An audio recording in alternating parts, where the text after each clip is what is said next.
Next Door Neighbors is made possible by the support of the Nissan Foundation. The first time I tried Taekwondo was in 8th grade, and it was from a volunteer teacher. And I tried it for 8 weeks, and I loved it. It was the first time I really got exposed to martial arts and got to take lessons. I always wanted to know martial arts to be able to defend myself, especially from bullies in the playground, because they would watch, kung fu movies and think I was Bruce Lee, and they would try to beat me up in the playgrounds. So school ground bullying, I carry it with me always. It really did affect me deeply. It made me a lot more cautious around just everyone. Since I was little, I always looked around my shoulder to make sure that no one tripped me or pushed me or pulled my hair or punched me. I'm always looking around, and it made me always afraid of people, and it really affected my friendships, my relationship with my family and friends. A study in the Journal of Adolescent Health found that immigrant children are more likely to be bullied than native-born youth, and those who do experience bullying are more apt to report interpersonal, socio-emotional, health, and substance use problems. As a child refugee from Vietnam, I came to the U.S. with my family. We were very poor. Not only we didn't have any money, we also had cultural differences in our neighborhood. We had language barriers. There was a huge misunderstanding always because we didn't understand the language. Third, there was a lot of racism that we experienced in our neighborhood when we moved there because people were afraid. We were the only Vietnamese family in our neighborhood, and it really created a lot of friction, a lot of conflict. So it was a very traumatic experience for me and my family.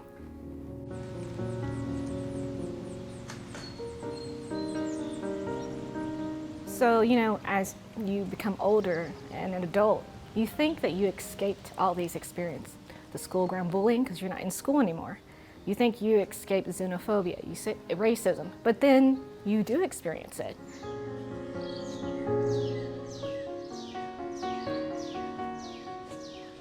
A report by the Stop AAPI Hate Coalition found that nearly 11,000 hate incidents were reported against Asian Americans and Pacific Islanders between March of 2020 and December of 2021.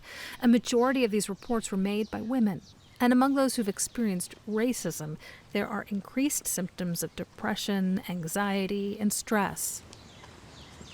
Mental health-wise, I think about self-care, and when you try to avoid meeting people because you think that they're going to do something to you or say something to you that might hurt you, it really is debilitating because you don't want to deal with people. And with the pandemic, you kind of shut down even more, so you isolate yourself. So yes, it's very depressing, it's very sad, and my mental health was not good because I was thinking I was surrounded by the enemy. And I'm truly not surrounded by enemies, but that's what I felt. The increase in hate crimes was definitely something that was really hard. For me personally, and having parents who are older in this world,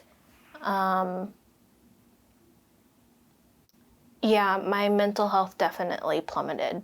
So it was like, Pam Beam is a master's-level clinician at Hampton House Counseling in Nashville. Her job as a therapist is to help others by supporting their mental health. But seeing an increase in anti-Asian hate crimes has taken a toll on her as well. I did notice that I was feeling less safe. I was afraid to go to the grocery store by myself. I was afraid to even drive down the interstate by myself in the car with fear of someone either, no lie, like shooting me or throwing something at my car to make me swerve. So it was really scary.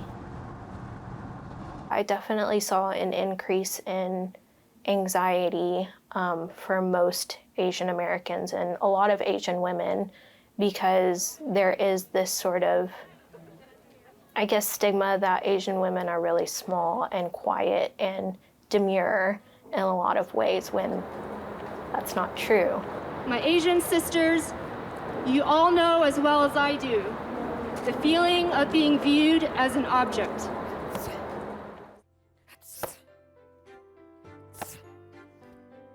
By her mid-20s, Thuy had grown tired of feeling small and vulnerable. While her parents couldn't afford Taekwondo lessons beyond the free class she took in 8th grade, she was now in a position to take her physical and mental well-being into her own hands.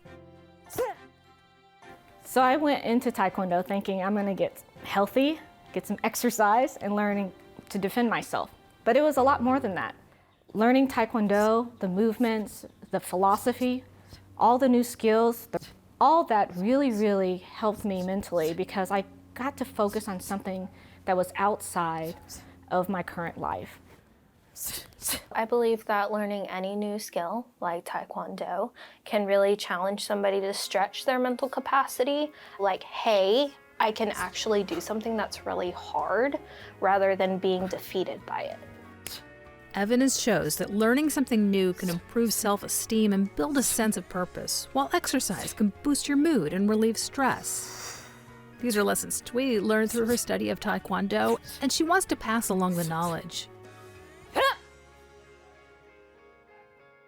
We wanted a way that martial arts could be accessible.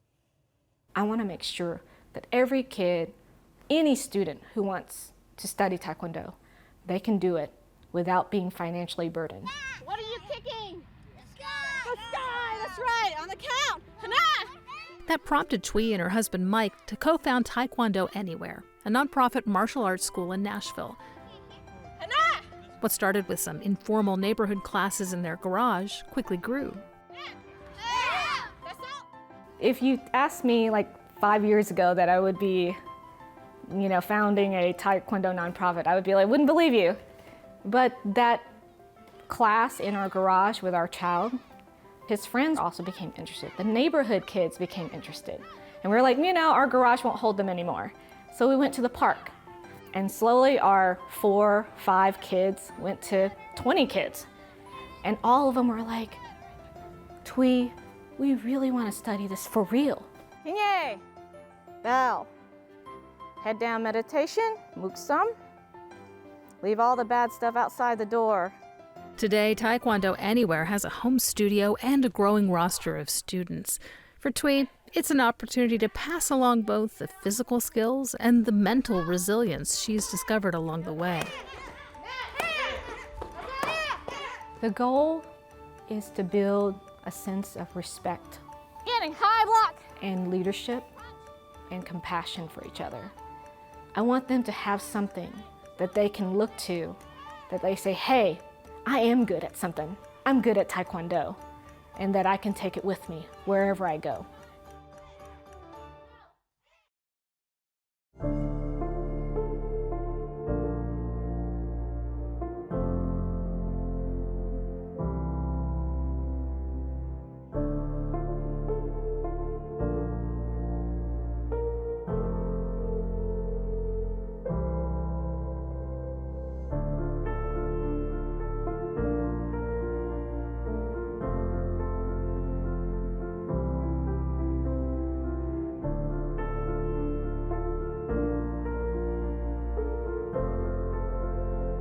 To see more episodes of Next Door Neighbors, visit ndn.wnpt.org.